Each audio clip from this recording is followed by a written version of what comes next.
Bahkan sejarah mencatat dibuatna Kangjeng Nabi Adam mun diakurkeun ialah tanggal 10 Muharram. Diasupkeun ka surga ku Gusti Allah yauma Asyura. Diturunkeun ka bumi ge yauma Asyura keneh bae. Dibelumna Kangjeng Nabi Ibrahim alaihi salam ku Raja Namrud 10 Asyura. Masya Allah. Kaluar tina lauk Kangjeng Nabi Yunus alaihi salam disemprotkeun ku lauk Nun tanggal 10 Asyura. Waduh, luar biasa 10 Asyura. Kangjeng Nabi Nuh alaihi salam ketika diinstruksikan titah nyeun kapal Kangjeng Nabi Nuh nyeun, kemudian nu ariman jeung hewan-hewan sajodo kur dipuateun ka kapal, dipuateunlah ka kapal angkleng-angklengan di luhur kapal mendarat di Gunung Ararat Turki ialah tanggal 10 Asyura. Begitu turun lalapar kabeh. Kangjeng Nabi Nuh coba sesa-sesa kumpul-kumpulkeun. Dikarumpulkeun sesa aya gandum, aya korma, roti bubuk-bubuk, beas dihijikeun. Ayat 7 rupa rempah-rempah dibubur ku Kangjeng Nabi Nuh. Uyah jadi teu diuyah. Kaduhung kaliwat langkung hante nyembah kayang agung. Di bulan Muharram aya hiji sejarah luar biasa, yakni tanggal 10 Muharram disebut Asyura. Kangjeng Nabi hijrah ti Mekah ka Madinah barang sumping ka Madinah. Orang-orang Yahudi pararuasa. Kangjeng Nabi nanya, kunaon make paruasa? Cek orang-orang Yahudi, kami menghormati poe. Ai kitu lantaran Kangjeng Nabi Musa alaihi salam disalametkeun tina kerman lulus Firaun nu dikerem Kangjeng Nabi Musa masalam. Nah, ye terjadi harita adalah tanggal 10 bulan Muharram, ianya Asyura. Masya Allah. Cek Kangjeng Nabi atuh ana ahakumin kakula leuwih hak batan anjeun. Lantaran kulama jeung Kangjeng Nabi Musa teh sadarajat. Mantap Kangjeng Nabi puasa di bulan Muharram tanggal 10 yakni yaum Asyura. Memeh Ramadan terus saja Nabi puasana 10 Asyura. Bahkan terakhir cek Kangjeng Nabi lawistu lamun kuring hirup datang ka gobilin ila gobilin tahun hareup kaula la asumanna at-tasua bakal puasa tanggal 9. Lamun kaula hirup ka tahun hareup lain tanggal 10 bae kula deuk puasa jeung tanggal 9. Tapi ternyata Kangjeng Nabi haju maot pupus tekungsi puasa Tasu'a ngan aya bahasa mun hirup mah datang ka taun hareup endek puasa tanggal 9 mantap urang mah disunahkeun 2 hiji Tasu'a nomor kadua Asyura. Bahkan sejarah mencatat dibuatna Kangjeng Nabi Adam mun diakurkeun ialah tanggal 10 Muharram. Diasupkeun ka surga ku Gusti Allah yauma Asyura. Diturunkeun ka bumi ge yauma Asyura keneh bae. Dibelumna Kangjeng Nabi Ibrahim alaihi salam ku Raja Namrud 10 Asyura. Masya Allah. Keluar tina lauk Kangjeng Nabi Yunus alaihi salam disemprotkeun ku lauk Nun tanggal 10 Asyura. Waduh luar biasa 10 Asyura. Kangjeng Nabi Nuh alaihi salam ketika diinstruksikan titah nyieun kapal Kangjeng Nabi Nuh nyieun kemudian nu ariman jeung hewan-hewan sajodo kur dipuateun ka kapal dipuateunlah ka kapal angkleng-angklengan di luhur kapal mendarat di Gunung Ararat Turki ialah tanggal 10 Asyura. Begitu turun lalapar kabeh. Kangjeng Nabi Nuh coba sesa-sesa kumpul-kumpulkeun. Dikarumpulkeun sesa aya gandum, aya korma, roti bubuk-bubuk, beas dihijikeun. Ayat 7 rupa rempah-rempah dibubur ku Kangjeng Nabi Nuh. Uyah jadi teu diuyahan. Ngaranna bubur tanpa garam. Jadi bubur tiis saju di dalam. Tah eta tanggal 10 Asyura. Mantak kolot baheula mengenang sejarah Kangjeng Nabi Nuh alaihissalam tanggal 10 Asyura diurang ge osok ngabubur tiis dibubur teh diuyahan ngan digulaan gulana make uyah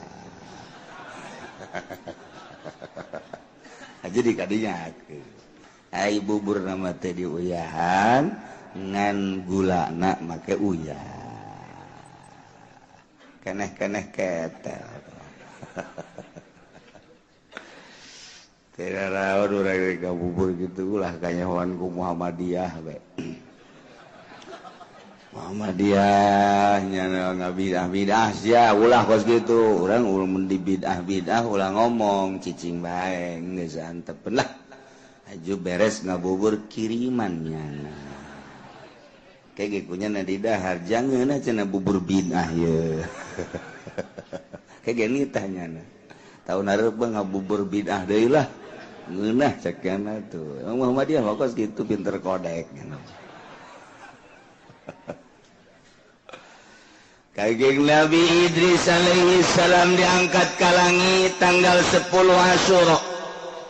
Kangjeng Nabi Isa alaihi salam diangkat ke langit tanggal 10 Asyura. Masya Allah karim. Sangat bersejarah. Kangjeng Nabi urang nyaritakeun sim kuring nama maot lain dina bulan Muharram tapi incu sim kuring nu ngaran Husein bakal dibunuh tanggal 10 Asyura di Karbala. Geus dibejaan ku Kangjeng Nabi. Mantak tanggal 10 Asyura, wah di Karbala jutaan manusia. Lamun inget Karbala, wah eta masjidna agengna luar biasa. Gedena pohara. Engke dikunjungi di berbagai negara mengenang terbunuhna cucu Kangjeng Rasulullah Muhammad sallallahu alaihi wasallam di Karbala. Wah, di berbagai negara 10 Asyura. Nah, iraha ke 10 Asyura tinggal ngitung bae urang mun tanggal hijina Sabtu, Minggu, Senin. Berarti tanggal 10 na poe Senin hareup. Geus jeung tasu'ana Minggu, puasana 2 poe Minggu jeung Senin. Tuh, acenah kula mah cenah deuk di tanggal hiji bae kamari. Waduh, mantep jasa tah. Hiji datang tanggal 10. Lah cenah moal tanggal hijina mah janggeus kamari kaliwat ku ari je teu niat geus ngawuduk mangkaning isuk bae ngamimitian. Lah isuk ge moal cenah kebe tanggal 5. Sabtu, Minggu, Senin, Sasarbo berarti. Oh, masalah. Lah tanggal 5 ge moal ceknya na. Engkebe tanggal 7 berarti Rebo Kemis Jumat Sabtu cenah 7 ge moal engkebe cenah tanggal 9 10 teu nana 10 ge moal ratu krante eta mah budak sudah teh endeuk moal keneh bae. Ayo baru kolot dan kolot besi teu kapanggih deui jeung Muharram. Nu ngarasa kolot dan ngarasa kolot ini. Aya kolot ge teu ngarasa kolot mapan blon. Ieu mah kolot aju ngarasa kolot. Asana aing nyaho kapanggih deui nyaho teu jeung Muharram hareup deuk puasa. Tuh masyaallah. Bahkan as-shadaqatu fihi bisab'i mi'ati dirham. Shadaqah bidirhamin, as-shadaqatu bidirhamin fi shadaqah sadirham di tanggal 10 bulan Muharram ye terkecil cek Kanjeng Nabi dibayar 700 tikal. Terkecil. Lamun urang na bisa ikhlas na beuki tinggi berarti ulah dicaritakeun cek Kanjeng Nabi moal Gustaf mah disanggakeun ka Gusti ku gede-gedena ganjaranna. Ke tanggal 10 disebut lebaran yatim. Deuk sedekahna cenah kula mah neuk ti poe ieu bae mulai tanggal 1 tanggal 2 terus. Sabulan Muharram terus bae. Terus bae urang sedekah istimewa di bulan Muharram terutama dina tanggal 10. Bahkan idza wasa'a li ahlihi wa iyalihi wasa'ahu Allahu sanatan. Saha jelema nu nyieun kajembaran dina tanggal 10 terhadap keluargana, terhadap dulur-dulurna. Nu biasa daharna jeung tri poe eta mah meuli daging. Meuli bandeng. Geus urang ngariung jeung anak pamajikan jeung incu, urang ngomong, urang ngariung tanggal 10 Asyura, ulah diondang tatangga mah. Urang bae. Ieu geus keluarga bae mah, keluarga bae tah ieu ngangeunahkeun ka keluarga dahar ditingkatkeun di poe eta, nginum ditingkatkeun. Maksudna menghargai jeung menghormati kana poe eta lantaran poe eta sangat bersejarah. Nah ieu wasa'ullah Allah bakal ngajembarkeun ka eta jelema sana tahu sataun eta ujianana lalu asa bae. Pokona lamun urang nyen kajembaran tanggal 10 ka ditu lamun boga duit jembar bae.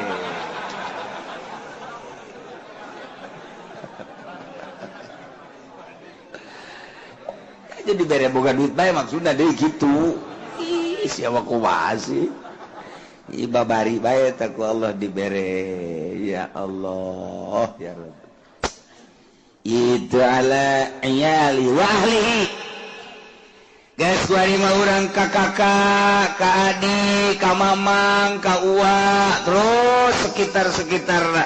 poeta pokoknya nyieun kalaluasaan urang geus puguh pamajikan jeung anak incu kitu keneh ka dulur ka mamang ka uwa tatangga-tatangga karabat-karabat pokona ku urang dibere poe eta teh geus mah puguh asakna atahna we geus lah naon nu dibutuhkeun ku nya daharan-daharan inuman dan lain sebagainya perlu nu butuh pakaian ge bere ieu bakalna sataun eta dibere ka jembaran bae terutama jembar hate ikan nu hese ge jembar hate mobil boga pamajikan boga hate ngulunut bae mana teh hese teh kos kitu hese teh wah aya jelema anu boga duit ratusan juta tapi hatena masyaallah jembar bae aya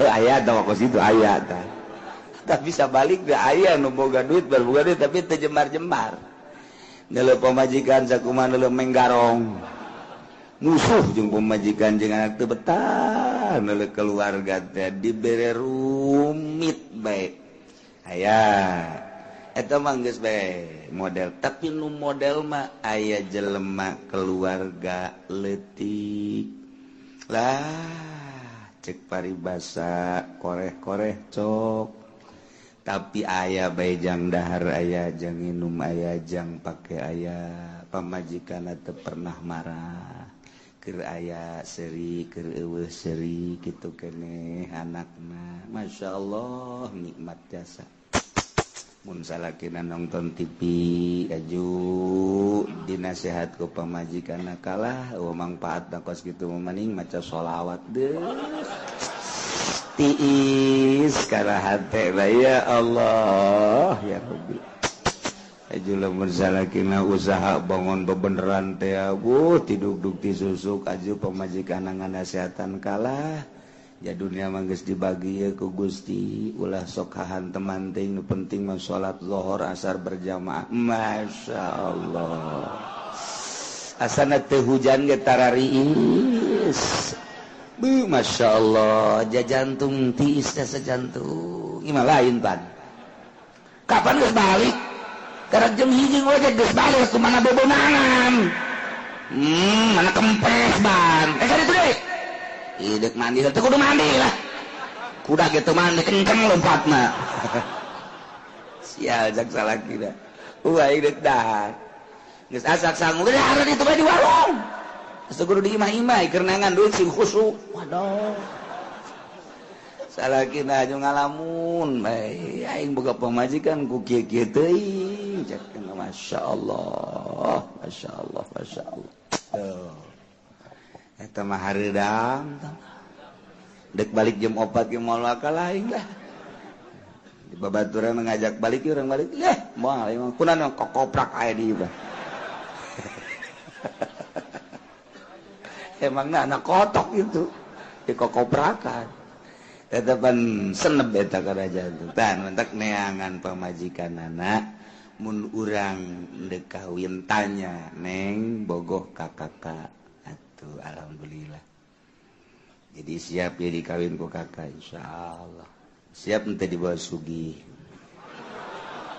ngalamun nyana pan kan ngomong gitu sih batu mah jangan ngomong teh kumaha mun dibawa susah makan eukeur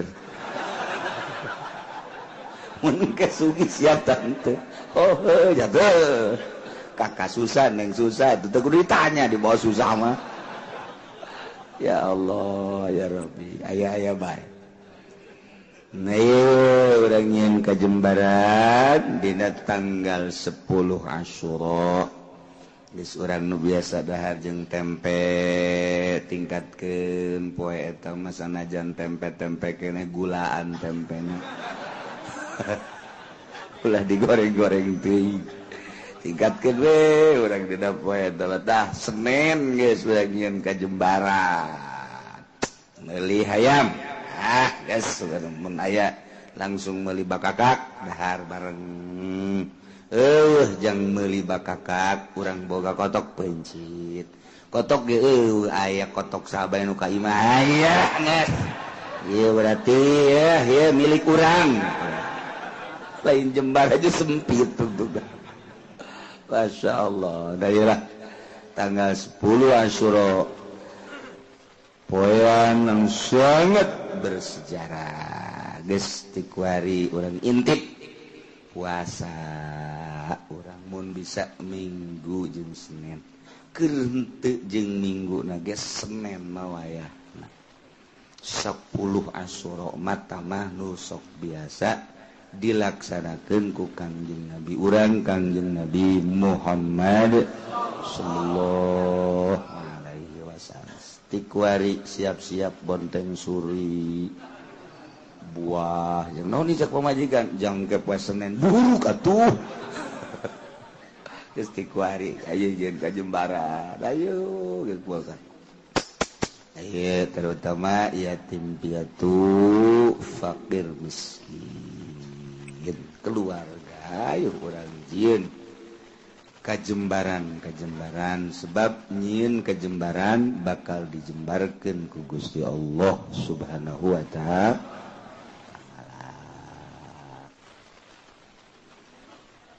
Ieu mah cerita tentang penganiayaan terhadap janin. Nu janin tersebut akibat nu dianiayana indungna. Efek penganiayaan indungna imma ku dicarekan indungna wa imma ku dipepe ditenggeul indungna wa imma diparak teu dibere dahar teu dibere minum. Na ieu kaluar borosot janinna ae ieu nu nganiaya kena sanksi guro atau aku diobat dibere obat indungna ternyata efek tina obat tersebut mengarah kana pembunuhan.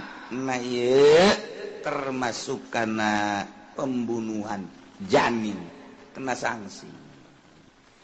Untuk dokter sok hati-hati. Oh sedang hamil ya teu dibere obat sebab besi engke efekna kana janin tuh gitu. Aya nu ngahaja-haja ngaluarkeun orok semacam-macam. Nah ieu kan tadi teh dijelaskeun bahwa janin guruh janin ngajinayat janin ngarusak janin ngabunuh janin adalah guruh. Naon guruh? Wa iya guruh teh abdun eta hamba sahaya eueuh di urang mah hamba amatun atawa amat boyongan perang muslim mukmin perang jeung kafir diboyonglah kafir lalaki nak jadi abid awewe nak jadi amat kuarima malah muslim mukmin mukminat diboyong ku Yahudi sabaraha ribu manusia nu kuari terlantar di boyongan Yahudi teu dibere dahar teu dibere nginum kuari teh aya nu paeh di kam. Iyalah pikiraneun urang sebagai mukminin anu urang teh dulur jeung urang Palestina. Al mukmin lil mukmin kal bunyan yasuddu ba'duhu ibadi. Urang teh ieu teh dulur diiket ku la ilaha illallah. Tetapi anehna urang wanam jauh lah nu deket negara tetangga Mesir, nu deket negara tetangga Yordan, nu deket tetangga negara tetangga Qatar. Kok ieu teh teu peduli amat tos kitulah jalur politik. Nyana ge nuranina mah ceurik orang Mesir ge, orang Yordan ge nuranina mah ceurik. Tetapi aya jalur pemisah melalui politik. Nah ialah politik jahat. Demokrasi teh kos kitu.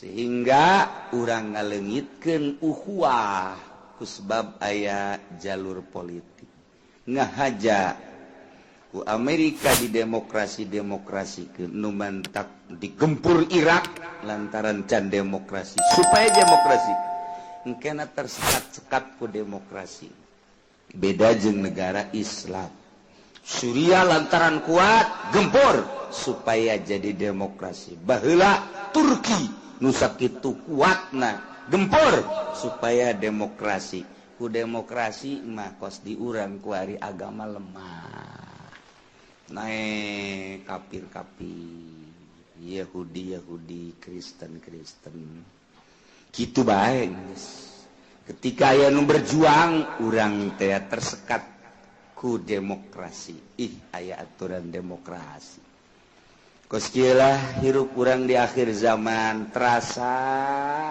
loba kesenjangan nu kuat makin kuat nu gagah makin gagah nu lemah makin teu berdaya agama makin terus didiskreditkan di pojokan terus nu diorbitkeun teh bangsa budaya kufur terus politik kufur ekonomi kufur urang kuari geus 100% dikuasai perekonomian jeung perpolitikan ku aturan-aturan Yahudi teu berdaya urang padahal Indonesia mayoritas Islam bahkan nu jadi bupati gubernurna muslim ngomong di DPR nama aya kiai segala rupa kiai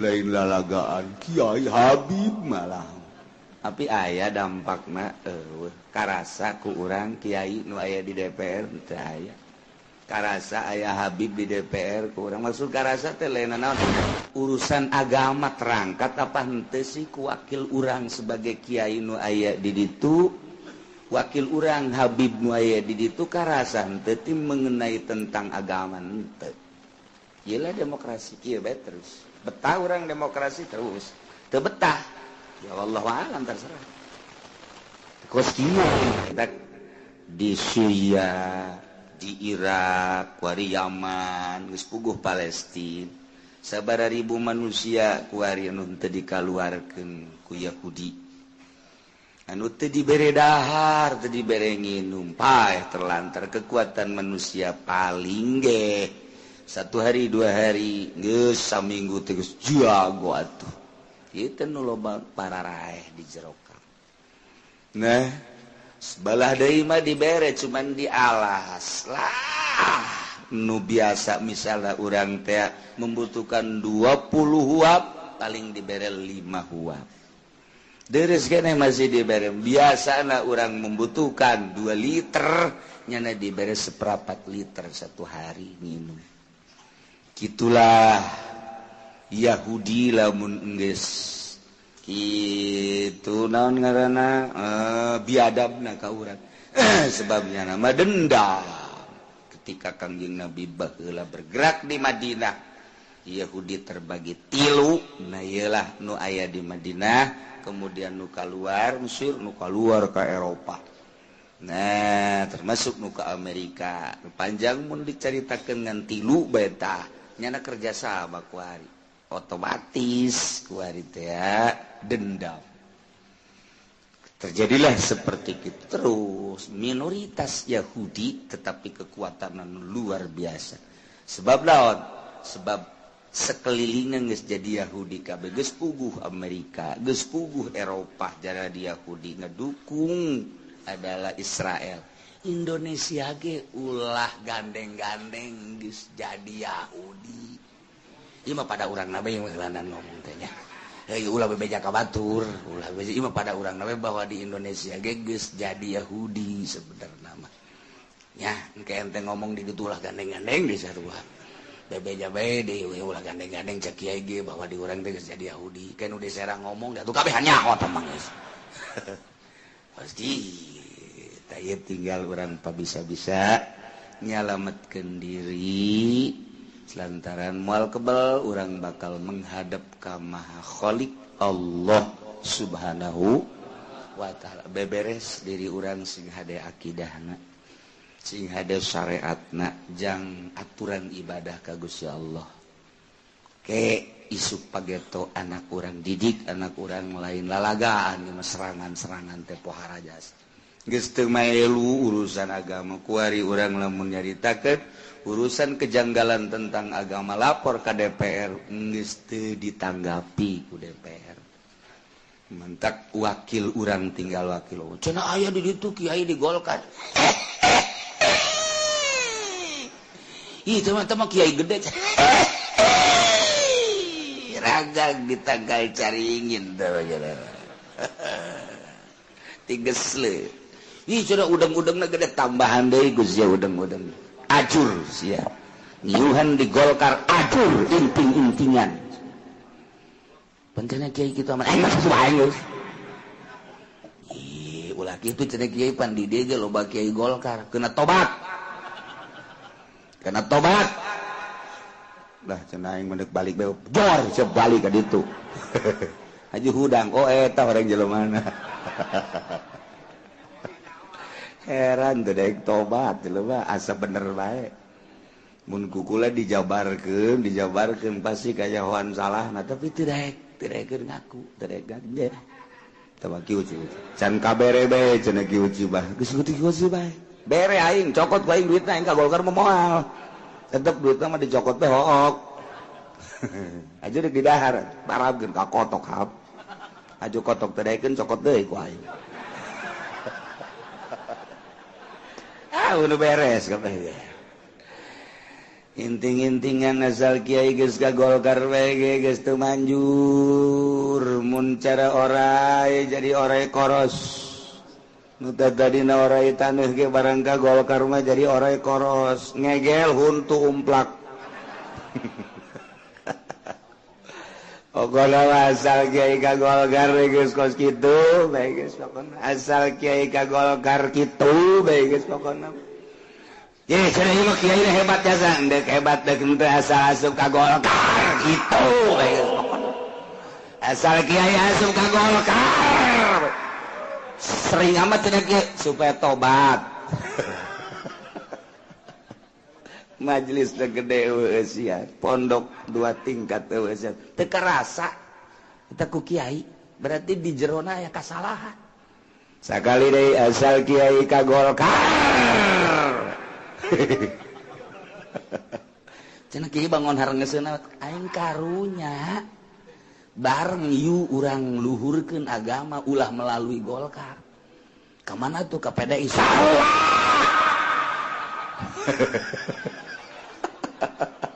sugan dan teu PDI tah deui ngagadil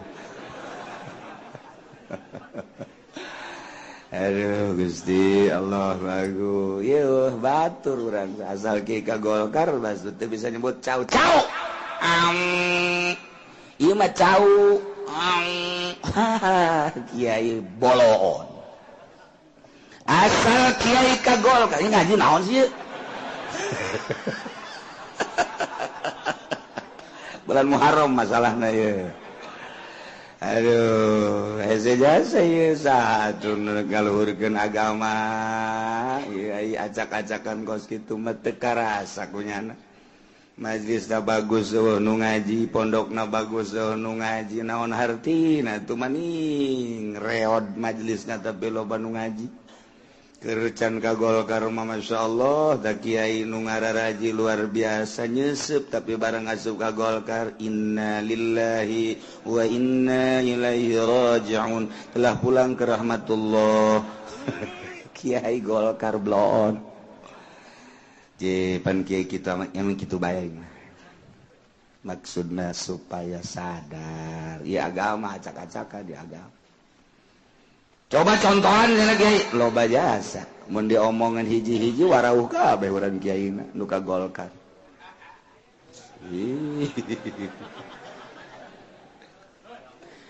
wahia abdun abid jadi ka Golkar ya hari guru eta hamba wamatun dawamat mumayyizun abidna nu pinter salimun min aibim mabin tina cacat jual beli barang nusok dijual. Abi di mana-mana ya cacat murah hargana pinclang misalna atupan abid manu diarah tekan tanaga pinclang atuh moal bisa nyana jang nanggung atawa nyuhun ngaranna ge pinclang komo lamun jadi supir manu pinclang katuhu mal beres jang nicegas nu mana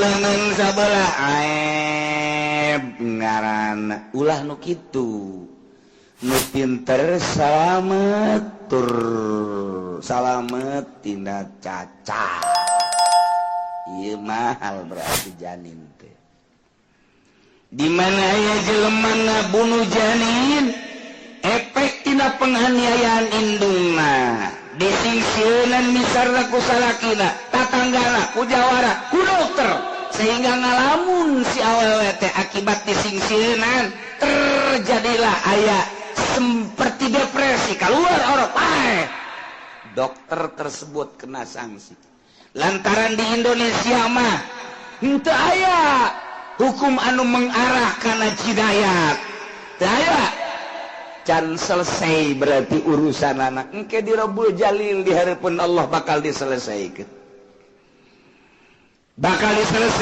engke ku Gusti Allah ku hari itu selesai di alam dunia di akhirat diselesaikan penyelesaian terakhir ku hari nu menang dielehkeun nu bener dielehkeun nu salah dimenangkeun bisa terjadi tapi di akhirat mah iya jujur jeung adil teh nampak di dunia mah urang dititah ge innallaha ya'muru bil adli wal ihsan wa ita'i dzil qurba wa yanha 'anil fahsya'i wal munkari wal baghi ya'izukum la'allakum tadhakkarun fadhkurullah eta unggal Jumat sadunya kabeh ayat eta dibaca wow hebat biasa kiai murid lagi innallaha ya'muru bil adli wal ihsan wahnya kalian tahu itu kurbayan hal fasal mungpal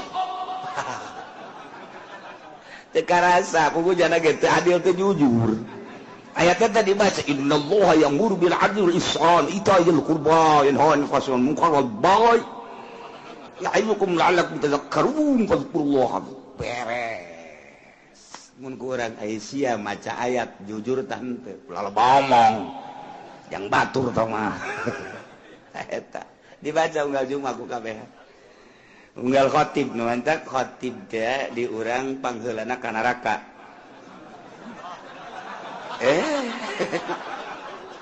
terus ayat eta dibaca ku jalan teu karasa cek Allah sia dibaca ku si ayat ayat aing innallaha ya'muru sajana Allah mareta bil adli wal ihsan kita adil pugus sia teh adil ayo ka ditu ka mana jahanam. Waduh, kah jahanam. Masyarakat khotib ke mana? Dadah khotib. Ke jahanam, aduh Gusti Allah doaku. Tadi baca kabeh eta masa dunia teh ayat eta mah. Wasal beres be. Eta khutbah innallaha ya'muru bil adli wal ihsan wa ita'i dzil qurba wa yanha 'anil fahsya'i wal munkari wal baghi ya'izukum la'allakum tadhakkarun fadhkurullah. Kabehan ta masa dunia aju adil henteu ihsan henteu ita'i dzil qurba pelit yanha 'anil fahsya nonton TV bae nya wah geus eta khotib mentak hampura khotib panggeulana ka neraka jahanam duh cenah aing mah mumpung jadi khotib lah umumkeun Gusya Jumat besok libur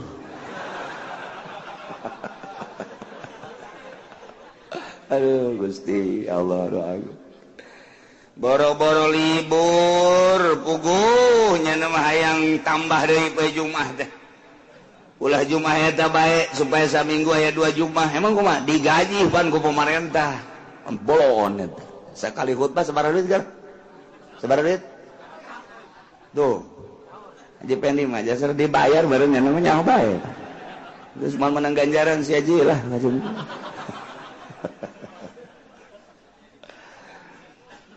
Wala sahur nurutkan segala sama kabulu kabirin kudu ditarima nu kolot ya ngan kolot lam yajid biramin nantampat ku sebab kolot pikun kolot nama ngan encan katarajangan ku penyakit pikun kan asal geus 65 kaditu siap-siap tah robah henteu 70 mulai leng 70 kali itu mah geus komo mata komo 80 mah isuk sarapan geus beres nyarap teh kopi geus beres kopi iya mana ieu aing isuk can ngadaharna naon kakaran cekene ieu kudu digantung ya aki-aki kos kieu geus mamarahan kan ini aing geus ambelarkeun ku sia cenah ieu can diberena naon cak nini naik tadi sapiring gimana? Kotok merentah mah. Dibere deui ku nini di dahar deui sayap deui di blon. Ngepikun mah kos kitu tah, geus beres. Mandang meureun setengah jam. Geus asak sangu, jeut. Eta pikun eta kos kitu.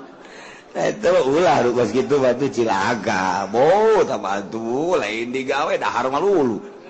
Iya cerita abi geus teu meunang pake tumbal janin nu kos kitu mah lantaran tah geus teu bisa kos kitu lamun teu rusak silakan eta mah disebut kolot kalapa teh kolot baheula menyebutna kolot kalapa teu kahartieun ku budak bari mah kieu ceng kolot kalapa teh lamun beki kiring mun diparut dijieun minyak beki loba minyakan minyakna teh pohara kalapa kolot mah tan mentak disebut kolot kalapa tuh mentak sok aya nu ngalamar neng daek ka itu mah kolot ge kolot kalapa teh mah neng yeuh lain deui tah mah emang kolot kalapa kumaha artina kolot kalapa teh beki kolot buruk neng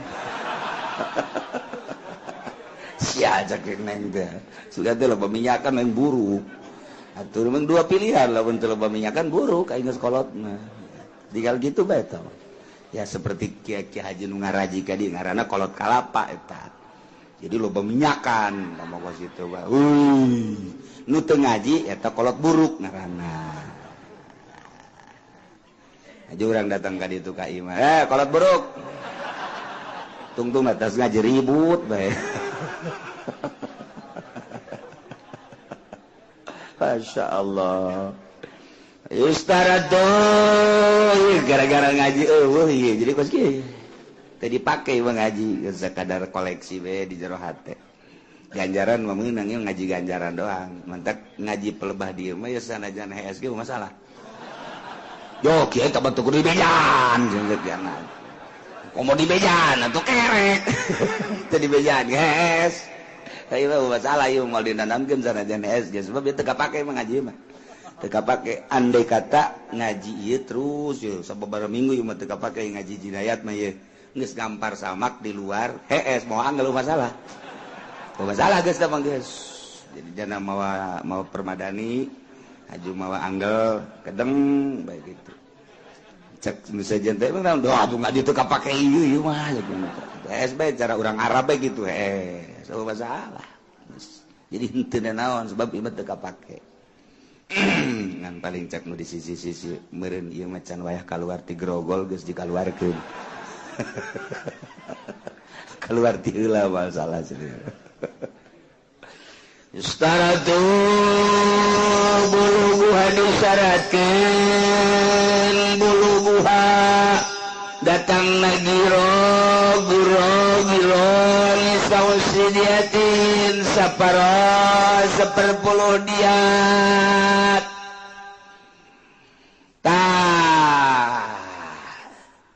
ieu datang ka yustaratu disyaratkeun buluguha nyampena dina harga nyampena giroh gitu giroh abid dina harga saparo per 10 diat lamun 100 onta bagi 10 berarti 100 bagi 10 seberapa?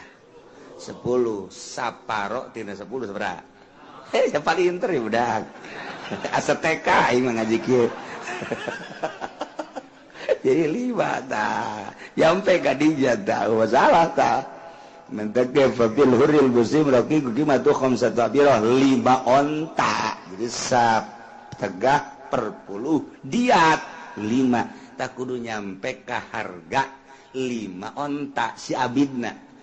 Jelema Zaid misalnya nganiaya sarwiti nu keur hamil dianiaya dengan cara disingsieunan, kemudian keluarlah orok napae atau ditegur keluar orok napae atau diobat keluar orok napae. Nah ieu nu menganiaya kudu mayar diatna separo per puluh diat, berarti harga 5 ontaeun. 5 onta abidna, abid teh ya kudu bayar abidna 5 onta. Lamun hiji onta 15 juta kali 5 seberapa? 75 juta. Berarti bayarna nyana 75 juta.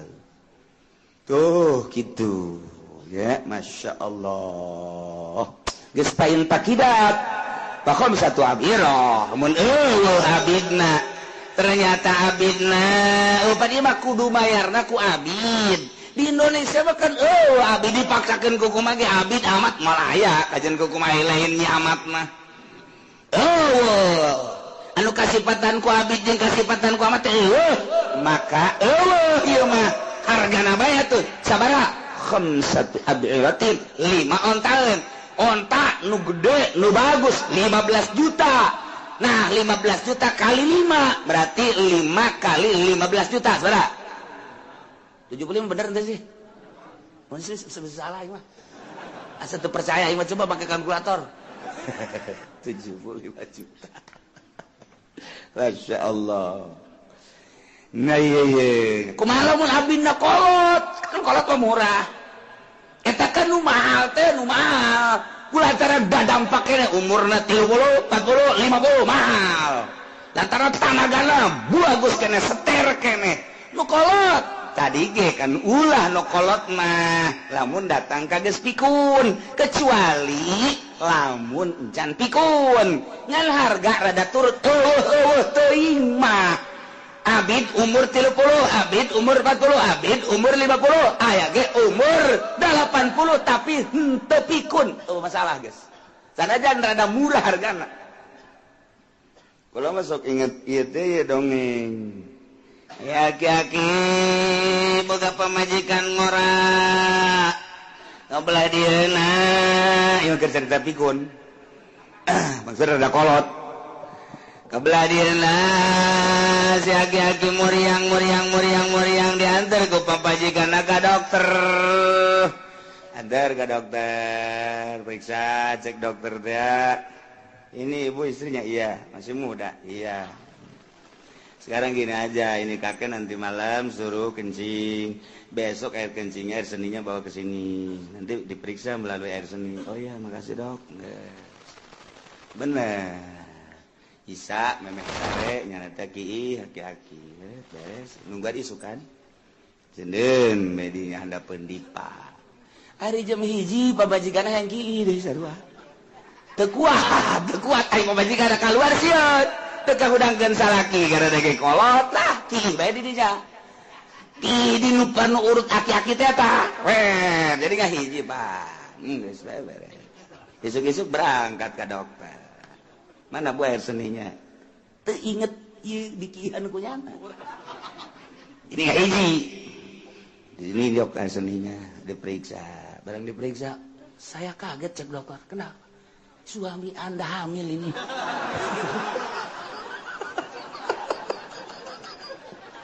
Dari mana jalannya ya? Sejak saya jadi dokter baru kali ini ada air seni laki-laki hasilnya hamil. Wah ini ada apa ini? Sama majikan sial cek kiai ngeureunana. Dadok gak jangan dimasalahkan lu pulang aja lah. Bukan begitu tapi ini jadi masalah ini. Ini jadi masalah ini ada kakek-kakek hamil ini. Aduh. Itu lain nyaina nu pikun apa majikan tahu nu pikun. Kayak geus karolot kare itu eta. Tetek sing hade aya deui lain kitu tah mah. Ki sakit akit ya. Den bae. Ai ditu lain diadap di luhur mah.